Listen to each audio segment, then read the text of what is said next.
Pemirsa, jaringan advokat Perekat Nusantara dan tim pembela demokrasi Indonesia melayangkan somasi kepada Gibran Rakabuming Raka agar mengundurkan diri dari jabatannya sebagai Wakil Presiden ke-14 RI.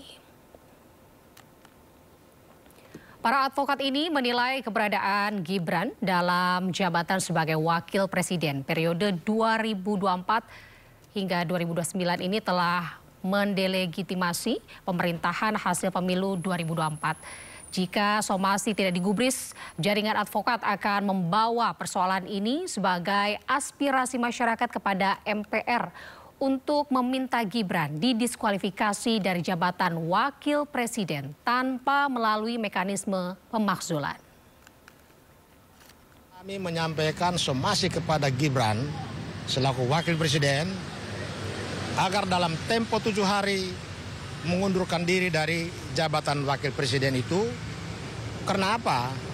Karena menurut kami secara hukum posisi Gibran sejak proses pencalonannya sebagai Wakil Presiden sampai dengan pelantikan tanggal 20 Oktober bahkan hingga hari ini dia berada dalam posisi berhalangan tetap.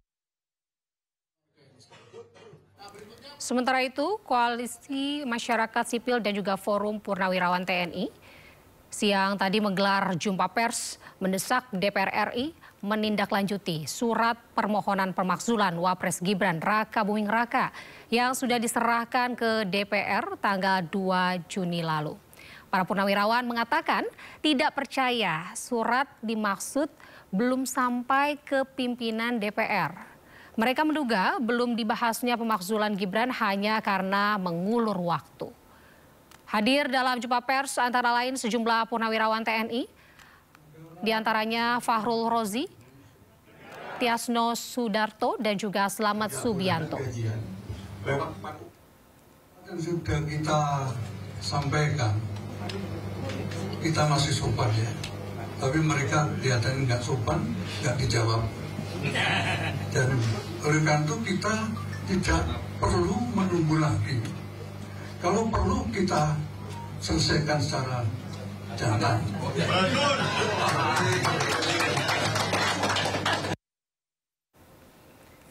Usulan pemakzulan Wakil Presiden Gibran Rakabuming Raka hingga hari ini belum masuk dalam agenda pembahasan di DPR RI. Sementara itu, pengusul pemakzulan juga telah mengirimkan usulan mereka ke MPR RI. Ketua DPR RI Puan Maharani Selasa siang tadi mengaku belum menerima surat usulan FPP TNI. Menurutnya surat tersebut juga masih diproses di Sekretariat Jenderal. Puan memastikan jika sudah diberikan ke dirinya, maka dirinya akan merespon hal tersebut.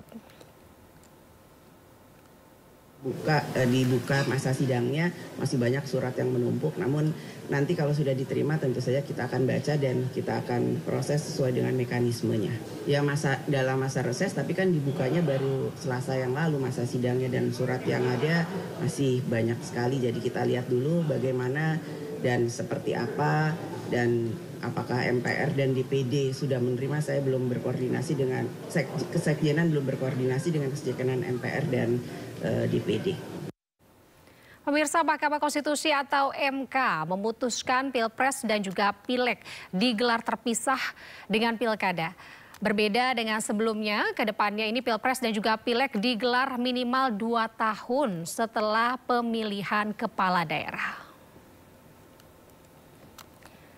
Nantinya Pileg dan serentak dengan Pilpres hanya untuk pemilihan anggota DPR dan DPD. Sementara pemilihan anggota DPRD dilakukan bersamaan dengan pemilihan kepala daerah. Menurut MK, pemilu serentak Pilpres dan Pileg ini serta Pilkada membuat banyak isu daerah tenggelam. Masyarakat juga tidak fokus terhadap calon karena terlalu banyak kertas suara yang harus dicoblos. Fenomena ini menurut MK menurunkan kualitas pemilihan umum. 4 menyatakan pasal 3 ayat 1 Undang-Undang Nomor 8 Tahun 2015 tentang perubahan atas Undang-Undang Nomor 1 Tahun 2015 tentang penetapan peraturan pemerintah pengganti Undang-Undang Nomor 1 Tahun 2014 tentang pemilihan gubernur, bupati, dan wali kota menjadi undang-undang. Lembaran Negara Republik Indonesia tahun 2015 nomor 57, tambahan Lembaran Negara Republik Indonesia nomor 5678 bertentangan dengan Undang-Undang Dasar Negara Republik Indonesia tahun 1945 dan tidak mempunyai kekuatan hukum mengikat secara bersyarat sepanjang ke depan tidak dimaknai pemilihan dilaksanakan secara serentak di seluruh wilayah Negara Kesatuan Republik Indonesia untuk memilih anggota Dewan Perwakilan Rakyat Daerah Provinsi, anggota Dewan Perwakilan Rakyat Daerah Kabupaten Kota, dan Gubernur atau Wakil Gubernur, Bupati atau Wakil Bupati, dan Wali Kota atau Wakil Wali Kota yang dilaksanakan dalam waktu paling singkat 2 tahun atau paling lama 2 tahun 6 bulan sejak pelantikan anggota Dewan Perwakilan Rakyat dan anggota Dewan Perwakilan Daerah atau sejak pelantikan Presiden atau Wakil Presiden. 5. Memerintahkan pemuatan putusan ini dalam Berita Negara Republik Indonesia sebagaimana mestinya. 6. Menolak permohonan pemohon untuk selain dan selebihnya. Sementara itu, Menteri Koordinator Bidang Hukum, HAM, Imigrasi, dan Pemasyarakatan, Yusril Iza Mahendra, mengatakan pemerintah tidak punya pilihan ketika Mahkamah Konstitusi sudah memutuskan mengenai pembagian pemilu serentak. Hal ini dikarenakan putusan MK sudah final. Kan nggak punya pilihan kalau segala sesuatu sudah diputuskan oleh Mahkamah Konstitusi. Karena MK itu kan putusnya final and binding ya. Jadi walaupun kadang-kadang pemerintah punya pikiran sendiri bagaimana menyelenggarakan pemilu yang betul-betul adil dan proporsional bagi semua pihak, karena pemerintah yang bekerja di lapangan sebenarnya, walaupun KPU juga merupakan satu lembaga negara independen, tapi support dari pemerintah sangat mutlak untuk pelaksanaan pemilu yang jurdil itu.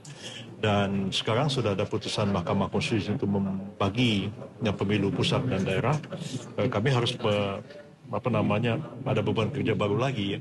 Sebelumnya sudah ada putusan bahwa pemilu kita tidak lagi ada threshold. Itu pun pemerintah belum selesai merumuskan undang-undangnya. Sekarang sudah muncul lagi putusan yang baru.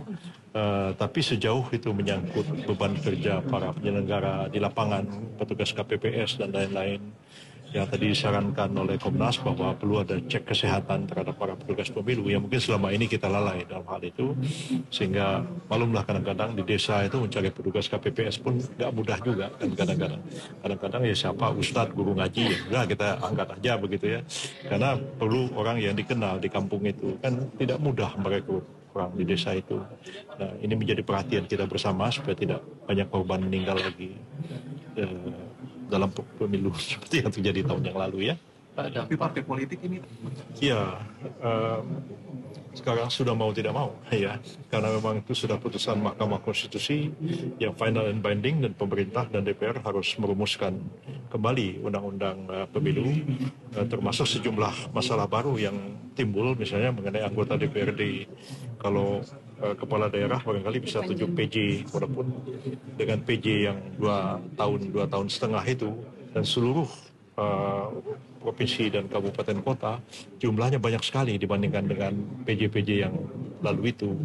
Nah, tapi itu mungkin bisa diatasi oleh pemerintah. Tapi bagaimana hanya dengan anggota DPRD? Apakah bisa anggota DPRD itu diperpanjang? Apakah ini tidak against Constitution sendiri? Karena memang anggota DPRD itu harus dipilih oleh rakyat.